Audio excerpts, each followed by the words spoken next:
أعوذ بالله من الشيطان الرجيم.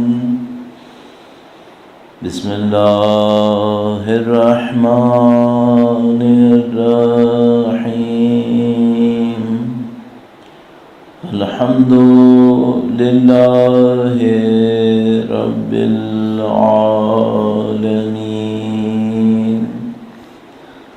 والصلاة والسلام على سيد الأنبياء والمرسلين، حبيب إله العالمين أبي القاسم محمد، اللهم صل على محمد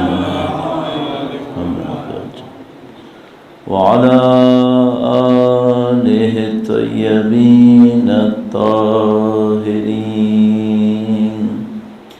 سيما بقية الله في الأراضين. قال الله تعالى في كتابه الكريم: بسم الله الرحمن الرحيم. أم حسبت أن أصحاب الكهف والرقيم كانوا من آياتنا عجبا. درود بھیجیے گا محمد وآل محمد. اللهم صل على محمد وآل محمد وعجل فرج. خدا تعالیٰ کا انتہائی احسان ہے، انتہائی لطف و کرم ہے. اس نے ہمیں اپنے دین کی ہدایت سے نوازا ہے، قرآن و اہل بیت اطہار علیہ السلام کی پناہ نصیب فرمائی. شب اول محرم ہے، ایک عظیم الشان سلسلے کا آغاز عزاداری سید الشہداء، اور سب سے اہم دعا ہماری یہ ہے کہ خدا ہمیں اس نعمت کے ساتھ انصاف تو ہم شاید نہ کر سکیں، لیکن کم از کم کچھ شریک ہونے کی سعادت ہمیں نصیب فرمائے انشاءاللہ. خدا سے دعا کرتے ہیں پروردگار بحق سیدہ طاہرہ اس قلیل عزاداری کو ہم سے قبول فرما. انشاءاللہ قیامت تک ہماری تمام نسلوں کو سید الشہداء کے سچے جانثاروں میں قرار فرما، ان کے اولاد کی نصرت کرنے والوں میں قرار فرما. ہماری موت ایمان اور شہادت کی موت قرار فرما. تمام دعاؤں کی قبولیت کے لیے، وقت کے امام کے ظہور کی تعجیل کے لیے، ان کی نصرت اور اس راہ میں شہادت کی سعادت کے حصول کے لیے درود بھیجیں محمد و آل محمد پر.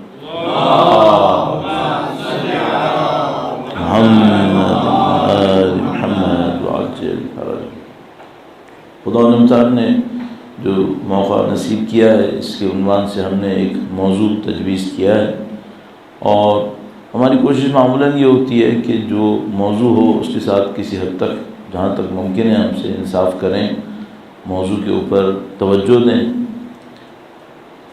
آج بلا کسی تمہید کے میں چاہتا ہوں کہ اس موضوع کے بارے میں آپ کی خدمت میں آرائز پیش کروں، اور انشاءاللہ مختصر اس کی تشریح کرتے ہوئے اس کی بنیادوں کے اوپر کام شروع کریں. ایک بار پھر درود بھیجیے گا محمد و آل محمد پر. اللهم صل علی محمد وآل محمد وعجل فرج. یہ جو موضوع ہمارے پاس ہے اس کا ایک پس منظر ہے، اور ہر موضوع کے لیے ظاہر ہے کہ کچھ نہ کچھ رکھنے والوں کے ذہن میں ہوتا ہے کہ بھئی ہم اس سے کیا حاصل کرنا چاہتے ہیں. اس سے پہلے کہ میں موضوع کے بارے میں عرض کروں، ایک بات اور عرض کروں.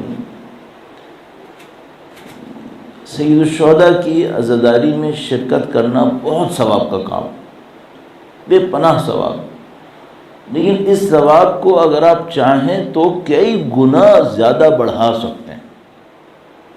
ایک تو یہ ثواب ہے کہ آپ آئے، مثال کے طور پر 7:15 بجے مجلس شروع ہوئی یہاں پہ آپ کے ٹائم کے مطابق، مثلا اتنے بجے ختم ہوئی، آپ گھر چلے گئے، یہ آپ نے ثواب کا کام کیا اور گھر روانہ ہو گئے. تو کیا اس کا کوئی اثر نہیں ہوگا؟ نہیں، بہت اثر ہوگا. ان کے غم میں غمگین ہونا خود عبادت ہے. روایت موجود ہے ہمارے پاس، وسائل الشیعہ میں بھی ہے، مستند کتاب کے اندر.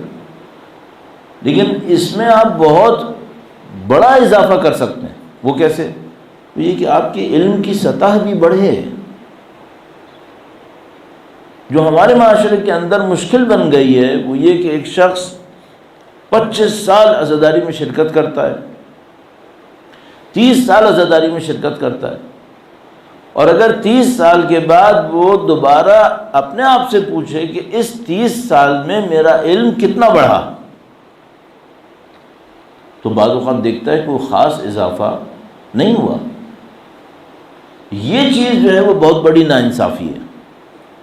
بھئی جب آپ نے الحمدللہ رب العالمین اس سعادت کو حاصل کر ہی لیا ہے تو آپ صرف یہ سوچ کر نہیں آئے کہ مجھے ثواب کمانا ہے اور گھر جانا ہے. صرف یہ نہ سوچیں. آپ کس پہ محنت کریں؟ آپ اس پہ محنت کریں جس کی خاطر شہادت امام حسین ہوئی ہے. شہادت امام حسین کس کے لیے ہوئی ہے؟ شہادت امام حسین صرف اس لیے نہیں ہے کہ میں نے کچھ گناہ کرنے جن کی مغفرت امام نے کروانی ہے. امام کا ایجنڈا اس سے بہت بڑا ہے.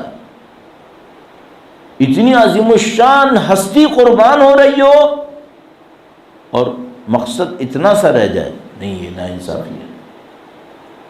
ایک ایک جو شہید کربلا ہے اس میں ایک ایک کا خون پوری انسانیت کی عزت سے زیادہ عزیز ہے اللہ کے نزدیک. یہ خون کوئی سستا خون ہے؟ نعوذ باللہ تعالی. اس کا ہدف کیا ہے؟ خود امام فرماتے ہیں اس کا ہدف ہے دین کا قیام، اللہ کی بندگی کا قیام. اب بھائی میں 30 سال تک عزاداری میں شرکت کروں اور میری بندگی وہیں ہو جہاں پہلے تھی، یہ ناانصافی ہے. 30 سال میں مجھے رنگ اپنے اندر سید الشہداء کا رنگ احساس کر لینا چاہیے تھا. ہمیں راستہ اسی راستے کے اوپر رہنا چاہیے تھا. اور وہ راستہ کون سا راستہ تھا؟ وہ راستہ تھا اللہ کی بندگی کا. رضن بے قضائک تسلیماً لامرک لا معبود سوا. بندگی تیرے سوا کسی کے پاس نہیں، بندگی صرف تیری. یہ بندگی کا راستہ ہے. تو اب اگر ایک سید الشہداء کا چاہنے والا عزاداری سید الشہداء میں آئے 30 سال اور اس کی بندگی میں ترقی نہ ہو تو یہ تو پھر انصاف نہیں ہوا. اچھا، بندگی میں ترقی کیسے ہوگی؟ بندگی میں ترقی ایسے ہوگی کہ بھئی کچھ علم میں اضافہ ہو، کچھ ہدایت میں اضافہ ہو، اللہ سے اس کے قرب میں اضافہ ہو، اللہ سے اس کے توسل میں اضافہ ہو. اہل بیت اطہار علیہ السلام کے حضور گڑ گڑائے کہ مجھے دین سیکھنا ہے، مجھے دین پہ عمل کرنا ہے. تو یہ جو اورینٹیشن ہے، یہ جو آپ کی نظر ہے، یہ نظر صرف ثواب کی نظر نہیں ہونی چاہیے. ثواب ملے گا یا نہیں ملے گا؟ بہت ثواب ملے گا. یہ ثواب اہم ہے یا نہیں ہے؟ بہت اہم ہے، سب محتاج ہیں اس کے. لیکن امام کا راستہ اس سے بھی زیادہ اہم ہے. اور امام کا راستہ احیاء دین کا راستہ ہے، دین کو معاشرے کے اندر نافذ کرنے کا راستہ ہے. یہ وہ کام ہے جو مجھے اور آپ کو کر لینا چاہیے. اب ہم اور آپ جو بھی موضوع رکھیں وہ نمبر 1 آپ کے اور ہمارے دین سیکھنے کا راستہ طے کروائے. ہم اور آپ دین سیکھیں اس کے ذریعے سے. نمبر 2 سید الشہداء کے پیغام کے اوپر عمل کرنا سکھائے. میں آپ کو کوئی ایسی چیز نہ بتاؤں جس کے نتیجے میں آپ یہ سوچنے لگیں کہ میں سید الشہداء کے پیغام پہ عمل نہ کروں تب بھی معاملہ صحیح ہے. نہیں، یہ ناانصافی ہے. سید الشہداء نے پیغام پہ عمل کروانا تھا تو مجھے وہی کچھ کہنا ہے جس کے ذریعے سے نمبر 1 آپ کی اللہ کے حضور بندگی میں اضافہ ہو. سید الشہداء کا پیغام شہادت کے وقت یہی تھا. نمبر 2 آپ کو یہ اندازہ رہے کہ آپ نے عمل کی زندگی میں آگے بڑھنا ہے. اب یہ عمل کی زندگی میں کہہ رہا ہوں، اس کا ایک اور مقابلہ بھی ہے. وہ کیا؟ علم کی زندگی. بعض اوقات ہمارا علم بڑھتا رہتا ہے، عمل اس حساب سے نہیں بڑھتا. میں ایک مثال آپ کی خدمت میں عرض کروں گا. درود بھیجے گا محمد و آل محمد پر. اللہم صلی علی محمد محمد وعجل فرج. بھائی میں بہت زیادہ عرض کیا کرتا ہوں جب ہم بچپنے میں تھے، اب یہ شاید اعتراف اچھا نہ ہو اور ممکن ہے کہ آپ کے ساتھ بھی ایسا ہی ہوا، ہمیں بچپنے میں دعائے سلامتی امام زمانہ نہیں آتی تھی، اللہم کل ولیک، یہ ہمیں نہیں آتی تھی۔ جب تک میں کالج میں نہیں آیا تھا میں نے دعائے کمیل نہیں سنی تھی، کالج میں آنے کے بعد سنی۔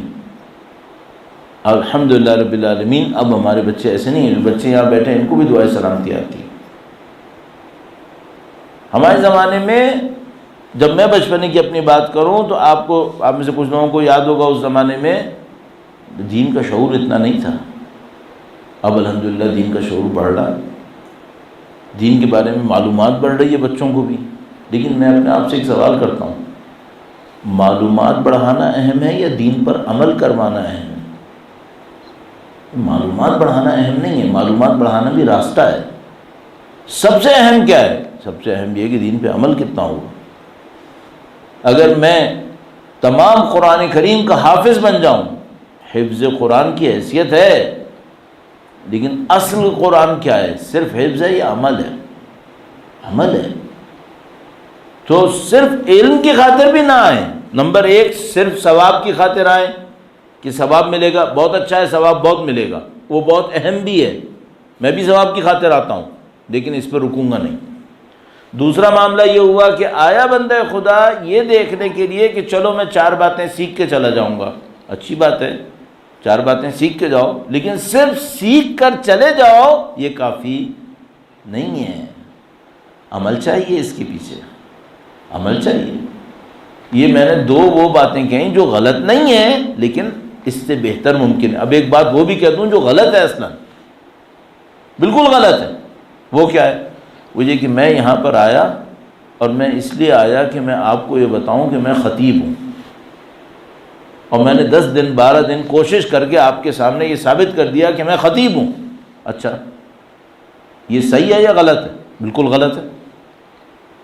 امام حسین کا منبر میرے جوہر دکھانے کے لیے رہ گیا ہے کیا؟ کہ میں اپنا فن دکھاؤں لوگوں کے سامنے صرف؟ یہ میں نے کیا کیا؟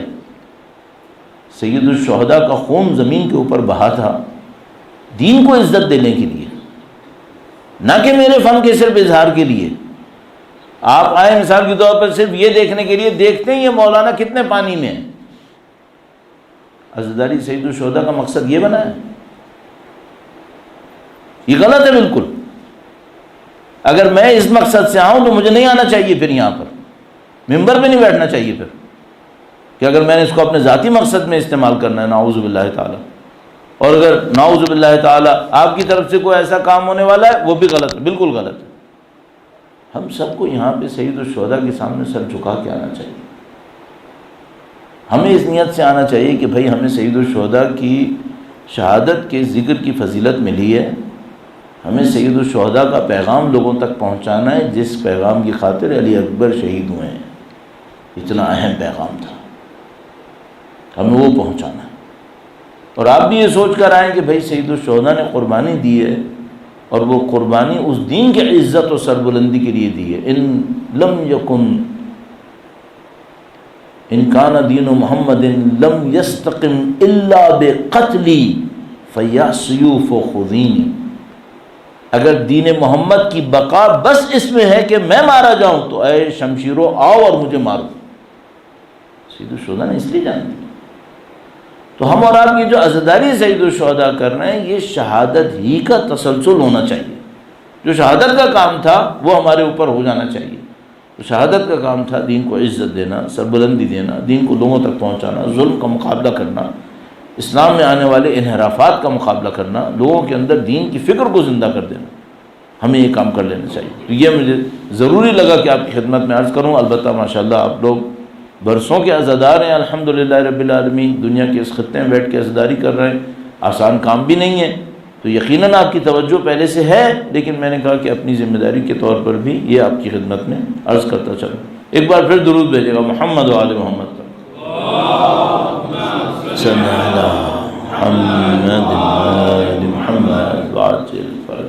ہمارا جو عنوان ہمارے پاس ہے وہ ہے دینی ثقافت اور علاقائی رسم و رواج۔ ظاہر ہے کہ سید الشہداء کی شہادت کے سائے میں ہم اس کو سمجھنا چاہتے ہیں۔ یہ موضوع کیا موضوع ہے؟ دینی ثقافت اور علاقائی رسم و رواج۔ اس موضوع کی ضرورت کیوں پڑی ہمیں؟ کیا یہ موضوع کوئی نیا موضوع ہے؟ پہلے کبھی اس موضوع کے اوپر بات نہیں ہوئی؟ تو یہ میں آپ کی خدمت میں عرض کرتا چلوں کہ نہیں، یہ موضوع نیا ہے۔ شاید الفاظ نئے لگیں لیکن موضوع نیا نہیں ہے، موضوع بہت پرانا ہے۔ اور کب سے اس کی ضرورت احساس ہوئی؟ جس دن سے دین آیا، اس وقت سے یہ ضرورت سامنے آ گئی۔ میں اس کی تشریح آپ کی خدمت میں عرض کروں گا۔ اور اس سے ہم نے کیا نتیجہ حاصل کرنا ہے؟ ہم نے نتیجہ یہ حاصل کرنا ہے کہ ایک طرف سے دین کی ایک ثقافت ہے، اور دوسری طرف نہ کہ اس کے مقابلے میں، اس کے ساتھ ساتھ کچھ ہمارے علاقائی رسم و رواج ہیں۔ ان دونوں کا رشتہ ناتا کیا ہے؟ ان دونوں کو لے کے چلنا ہے، ایک کو دوسرے پہ قربان کرنا ہے۔ اگر قربان کرنا ہے تو کیا قربان کرنا ہے؟ کس کو لے کے چلنا ہے؟ اچھا، یہ سوال کہاں سے آیا؟ تھوڑا سا میں پس منظر عرض کروں گا، کیونکہ یہاں وقت بہت کم ہے تو ہم بہت آہستہ آہستہ ہی چل پائیں گے۔ لیکن اب چونکہ موضوع پر ایک دفعہ آ گئے ہیں تو کل انشاءاللہ اس موضوع کے اوپر زیادہ بات کر پائیں گے۔ تو بس ذرا سا میں ٹچ کروں گا آج کہ اس موضوع کی ضرورت پیش کیسے آتی ہے اور یہ موضوع کیوں ہمارے ذہن میں آیا ہے۔ درود بھیجے گا محمد و آل محمد پر۔ صلی علی محمد و آل محمد وعجل فرج۔ جب دین مبین اسلام نازل ہوا، لوگوں کے سامنے ظاہر ہوا نبی خدا کی ذریعے سے، تو یہاں پر ایک سوال ہمارے ذہن میں آیا، کیا دین کے آنے پر جو کچھ نبی سے پہلے تھا سب کا سب نبی نے ختم کر دیا، نیا معاشرہ بنا یا نہیں؟ نبی جو دین لے کر آئے، جو لوگوں کو بتایا، اس میں کچھ چیزیں پرانے معاشرے سے باقی رہی ہیں اور کچھ چیزیں ایسی تھیں جس کو دین نے قبول نہیں کیا۔ کیا صورتحال تھی؟ اچھا، آپ کہیں گے بھئی 1400 سال پہلے کا معاملہ تھا، اس سے ہمارا کیا تعلق ہے؟ ہمارا بہت بڑا تعلق بن رہا ہے۔ وہ تعلق یہ بن رہا ہے کہ میں رہ رہا ہوں مثال کے طور پر شہر کراچی میں پاکستان کے، چلو وہ ایک مسلمان ملک ہے ظاہری طور پر ہی صحیح، بہت ساری چیزیں وہ لوگ وہ نہیں کریں گے جو غیر مسلمین کرتے ہیں، اسلام کے نام پہ وہ کچھ نہ کچھ صحیح کرنے کی کوشش کریں گے۔ اچھا، اگر میں کسی ایسے معاشرے میں رہتا جیسے آپ ابھی برونڈی میں رہ رہے ہیں، یہاں کی ایک کلچر ہے، اب آپ جب دین کا نام لیں اس کلچر کو اسٹریٹ فارورڈ ریجیکٹ کرنا ہے، نیا کلچر آئے گا دین کے نام پر یا نہیں؟ اس میں سے کچھ بچے گا اور کچھ دین کے نام پر آگے آئے گا اور آئے گا۔ کیا ہوگا؟ اچھا، جو بچے گا اس میں اور دین میں کوئی ٹکراؤ تو نہیں آئے گا۔ اب اس کو نظریے سے نکال کر مثال میں لاتا ہوں اور تھوڑا سا آپ تحمل فرمائیے گا، مزید تحمل فرمائیے گا۔ مثلا ہم میں سے کچھ لوگوں نے عربی لباس پہنا ہوا ہے، کچھ لوگوں نے وہ لباس پہنا ہوا ہے جس کو ہم پاکستانی لباس کہتے ہیں۔ اچھا، کچھ لوگوں نے یہاں پینٹ شرٹ پہنی ہوئی ہے۔ فی الحال کم از کم پینٹ شرٹ کو پاکستانی لباس تو نہیں کہتے فی الحال۔ اب اس کو کہاں کا لباس کہتے ہیں نہیں معلوم، کہاں کا لباس کہتے ہیں۔ مثلا شاید کوئی اس کو کہے مغربی لباس، شاید۔ ان میں سے زیادہ دیندار کون ہے؟ مثلا اگر میں نے عربی لباس پہنا ہوا ہے تو گارنٹی ہے کہ اس سے میرے تقویٰ میں اضافہ ہو گیا، اور اگر میں نے پینٹ شرٹ پہن لی تو اس کا مطلب ہوا کہ میرے تقویٰ میں کمی ہو گئی۔ کیا یہ ایسا ہے؟ نہیں ہے۔ تو پھر آپ قبول کریں گے کہ میں پینٹ شرٹ پہن کے ممبر پہ بیٹھ جاؤں؟ اب یہ بھی نہیں مانیں گے آپ۔ تو بھائی یہ بتائیں بیچ کا راستہ ہے کہاں؟ آپ نے دیکھا کہ شروع میں جو سوال بہت آسان لگتا ہے، تھوڑی دیر میں وہ سوال مشکل بننے لگتا ہے۔ بھئی آج میرا بچہ بیٹھا ہوا ہے، مثال کے طور پر یہاں پہ جو بچے بیٹھے ہیں ان میں سے کسی نے بھی عربی لباس نہیں پہنا ہوا، ان میں سے کسی نے پاکستانی لباس نہیں پہنا ہوا۔ کل آپ لوگ جو اس وقت مینجمنٹ میں ہیں، نہیں کہوں انشاءاللہ جا چکے ہوں گے، البتہ آپ سے پہلے میں جا چکا ہوں گا، اس میں انشاءاللہ کہنے کو تیار ہوں۔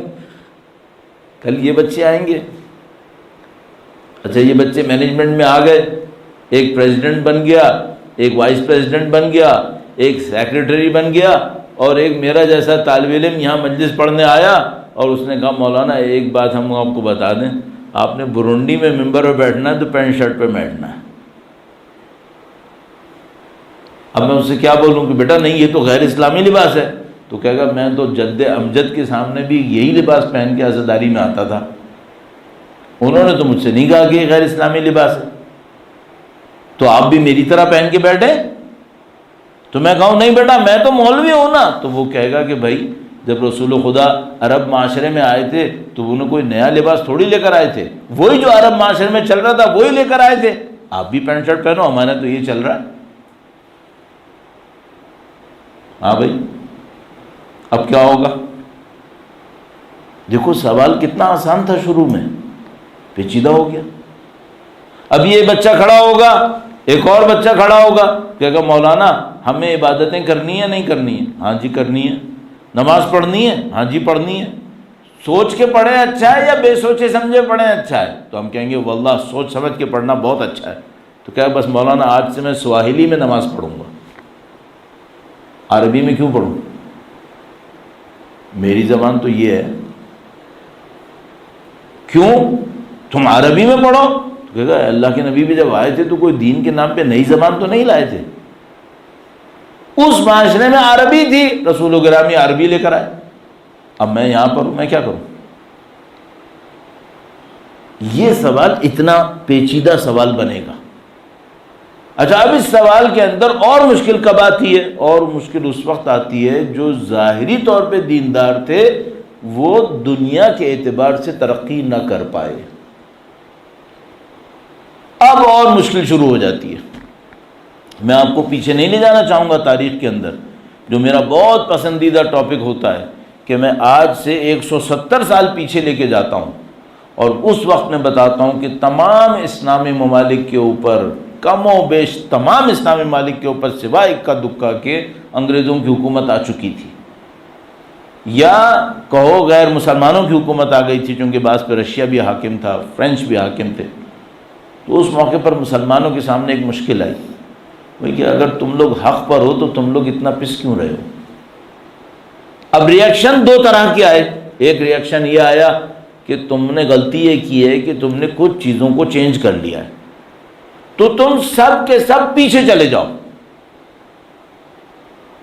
اور انتہائی کنزرویٹو دنیا کی موومنٹس اس وقت شروع ہوئیں اور مسلمانوں سے کہا کہ اب گاڑی استعمال نہیں کرو، کوئی چیز استعمال نہیں کرو، سب جاؤ پیچھے کے دور پہ۔ ہمارے نبی گھوڑے پہ بیٹھتے تھے، ہم گاڑی پہ نہیں بیٹھیں گے، اب ہم گھوڑوں پہ بیٹھیں گے، اس طرح کہنا شروع کر دیا۔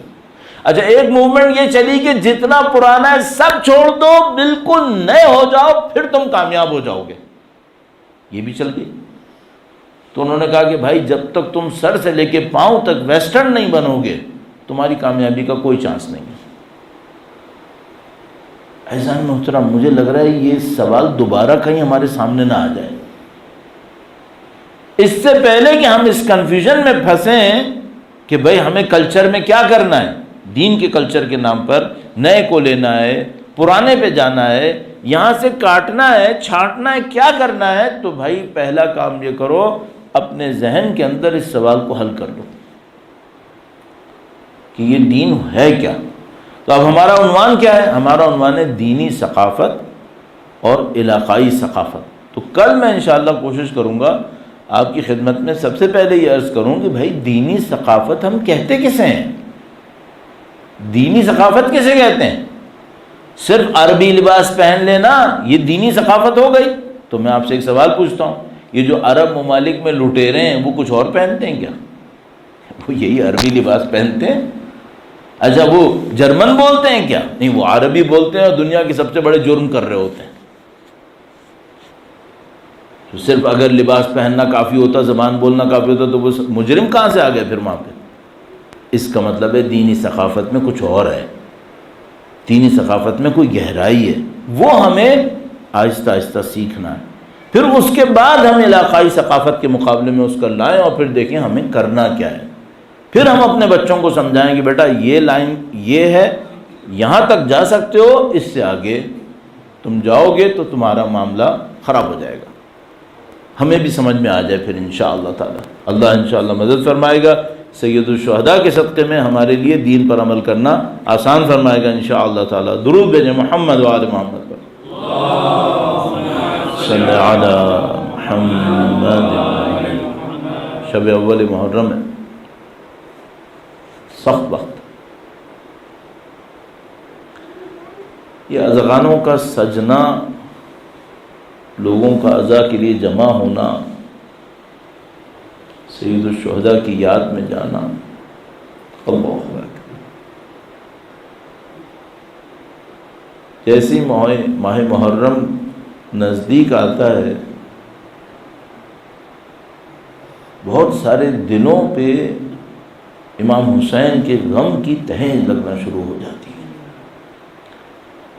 اور میں تو صرف آپ سے اتنا عرض کروں گا کہ اگر آپ اپنے تصور میں یہ لائیے کہ یہ محرم کربلا کے بعد آنے والا پہلا محرم ہوتا، اللہ اکبر. ہم تو صرف عزا کی تیاری کر رہے ہیں، مجلس عزا میں حاضر ہوئے ہیں. اگر یہ 61 ہجرہ کے محرم کے بعد کا پہلا محرم ہوتا تو مجھے یقین ہے بی بی زینب بار بار اپنے بھائی کو تلاش کر رہی ہو.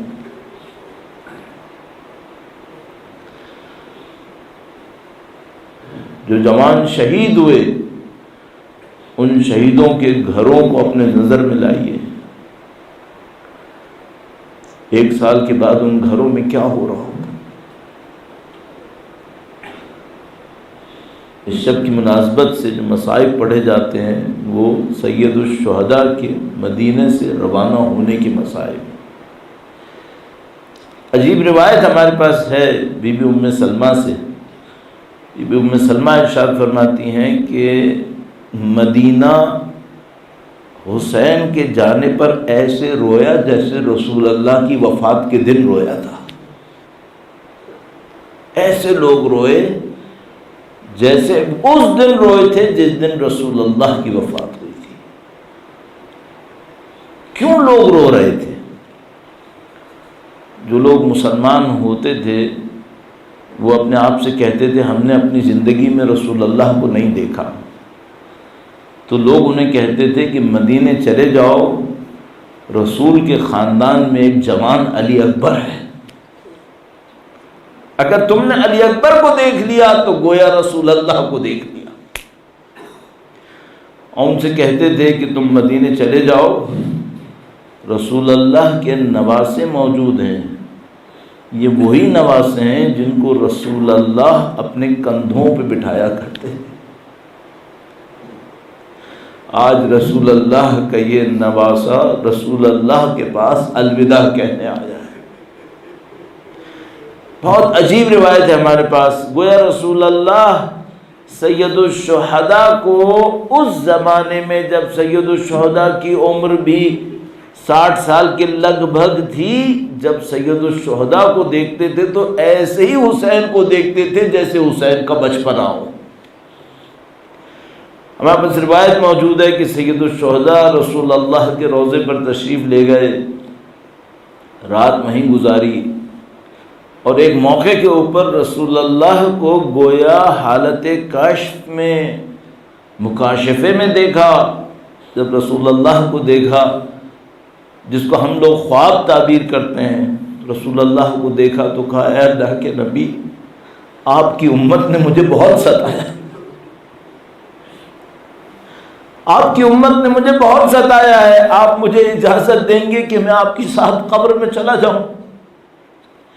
گویا رسول اللہ وہی نبی ہیں جن کے سامنے ان کا نواسہ حسین ہے، اور سید الشہداء سے اللہ کے نبی بس اتنا کہتے ہیں، اے حسین تم وہ ہو جس نے میرے دین کو بچانا ہے، حسین تم نے اس وعدے کو پورا کرنا ہے جو تم نے میرے ساتھ بچپن سے کیا ہے۔ اور امام حسین اس وعدے کو پورا کرنے کے لیے تیار ہو جاتے ہیں۔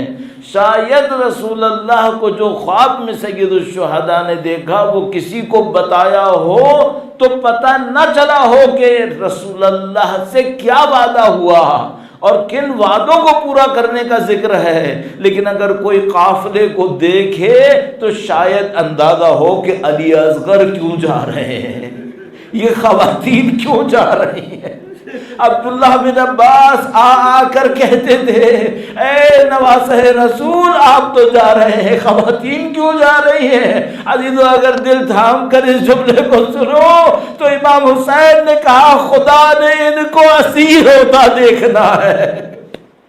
ان اللہ شاء ان یراہن سبایا، میرے جوانوں کو شہید ہوتے دیکھنا ہے، میری خواتین کو قیدی ہوتا دیکھنا ہے۔ اور شاید رسول اللہ کا وعدہ امام حسین نے کچھ تو بیان کیا اور کچھ بیان نہ کیا کہ اللہ نے میرے علی اصغر کے گلے کو بھی جتتا دیکھنا ہے۔ الا لعنت اللہ علی القوم الظالمین وسیعلم الذین ظلموا ایا منقلب ینقلبون۔ پروردگار تجھے واسطہ مولا علی اصغر کا اس قلیل کو اپنی بارگاہ میں قبول فرما۔ خداوندہ سید الشہداء و قرآن کی نورانیت سے ہمارے دلوں کو اس محفل کو منور فرما، ہمیں اور ہمارے مرحومین کو سید الشہداء کی شفاعت نصیب فرما، ان کے فرزند کے ظہور کا دن دیکھنا نصیب فرما، ان کی نصرت کی سعادت اور اس راہ میں شہادت نصیب فرما۔ ماتم حسین۔